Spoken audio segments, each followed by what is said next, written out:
بسم اللہ الرحمن الرحیم۔ السلام علیکم، آپ دیکھ رہے ہیں ہمارا ڈیجیٹل چینل اور میں ہوں زہیب خان۔ میرے ساتھ پروگرام میں موجود ہیں جناب پروفیسر نعمان علی ایوان ایڈوکیٹ صاحب۔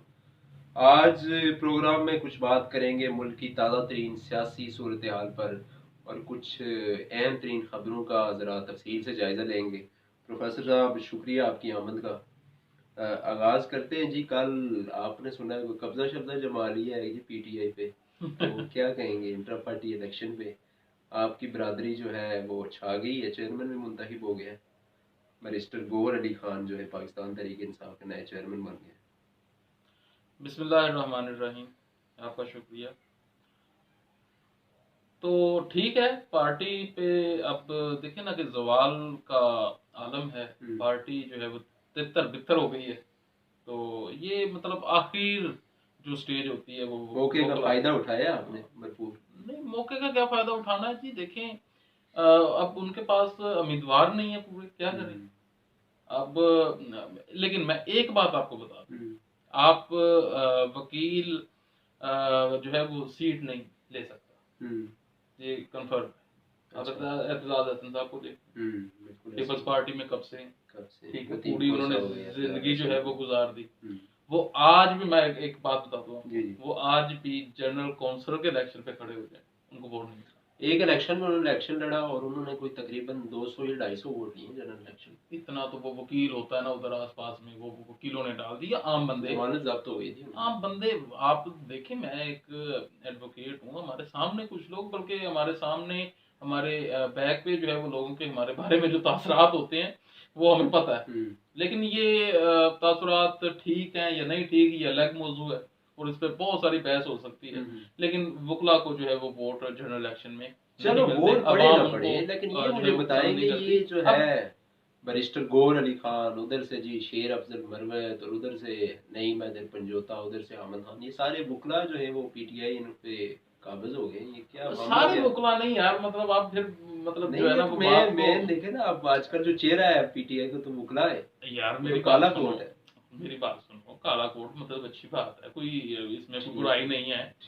آپ اس کو جو ہے وہ کالا کوٹ بڑی ایک اچھی علامت ہے، ٹائی اس کی بڑی ایک اچھی۔ کالا کوٹ کیا وہ برج کا کردار ادا کرے گا پنڈی اور پی ٹی آئی میں؟ نہیں، یہ تو جو ہے وہ بات میں نہیں کروں گا کہ برج کا کردار ادا کرے گا، ایسا نہیں ہے۔ ہاں، فوج کے ساتھ ان کی ویسے بھی نہیں بنتی، ٹھیک ہے، میں اپنا نام ہی دے دیا میں نے سیدھا ہی، پنڈی سے کیا مطلب آپ کا۔ تو کالا کوٹ جو ہے وہ ہمیشہ دیکھیں نا، مطلب مشرف کے خلاف بھی نکلا، بالکل نکلا۔ مشرف نے جو ظلم و ستم کی ہے وہ سب سے پہلے آپ دیکھیں نا ادھر بلوچستان میں 250 وکلا کراچی مروا دیے تھے۔ تو پھر تو یہ آپ نہ کہیں۔ ہاں، البتہ دیکھیں نا کہ مطلب اب ان کے پاس آپشن نہیں ہے، کوئی آخری آپشن جو ہے وہ کالا کوٹ ہوتا ہے۔ جس طرح عام عوام کے پاس جب وہ اس کے اوپر کوئی ظلم کرتا ہے، کوئی ادارہ ظلم کرتا ہے، تو اس کے پاس جب کوئی دروازہ کھٹکھٹانے کو نہیں بچتا تو وہ آخر میں جو ہے وہ وکیل کے پاس ہی آتا ہے۔ تو اسی طرح جو ہے وہ پی ٹی آئی کے پاس بھی اب آپشن کوئی نہیں بچا، تو انہوں نے جو ہے وہ۔ تو یہ کیا ہو کیا رہا ہے؟ کوئی وکلا جو ہیں آپس میں ہی، شیر افضل مروت کا کوئی الگ گروپ ہے، بیرسٹر گوہر الگ گروپ ہے، احمد خان کوئی الگ گروپ لے کے بیٹھے ہوئے ہیں، تو یہ پی ٹی آئی کو یونائٹ کر پائیں گے کوئی الیکشن میں؟ تو دو نائمہ رہ گئے، نہیں ہو پائے گا، نہیں ہو پائے گا۔ ان کے پاس کوئی ایسا مطلب نہ سچ، لیکن وہ سیاسی پارٹیوں کا، میں آپ کو ایک بات بتاؤں، مجھے ایک مزے کی بات ہے، یہ پروگرام سے ہٹ کے ہے، یہ نواز شریف صاحب نے آنا تھا لندن سے حج کر کے، لندن سے حج کر کے علاج کروا کے، تو جب وہ واپس آ رہے تھے نا، تو اس سے 2 دن پہلے مجھے ایک لاہور سے ایک وکیل صاحب کی، میں نام نہیں لوں گا، تو وکیل صاحب کی کال آئی۔ نام نہ لیں، آپ کو دیکھ، ہاں کوئی نہیں، وہ دیکھ رہے ہیں تو کوئی بات نہیں، وکیل پھر بھی ہم بھائی ہوتے ہیں آپس میں۔ تو وہ مجھے اس نے کال کی کہ نعمان صاحب بات کرنا ہے، میں جناب یہ فلاں ایڈوکیٹ بات کر رہا ہوں مانٹو سے، ٹھیک ہے، تو آپ آ رہے ہیں جی؟ کہاں پہ آ رہے ہیں؟ میاں صاحب۔ اچھا، کیوں، کتنے جو ہے وہ کیوں آنا ہے ہم نے؟ تو سارا کام کار چھڈ کے اب تک قانونی، تو نا سیاسی مطلب جو ہے وہ جماعتوں کا ایک وہ بنے ہوئے اصولت کا، تو دفاع کرو ان کو، لعنت بھیجو ان پہ۔ یہ مطلب آپ اپنا کام کریں، ہر بندے کو اپنا کام کرنا چاہیے، ٹھیک ہے۔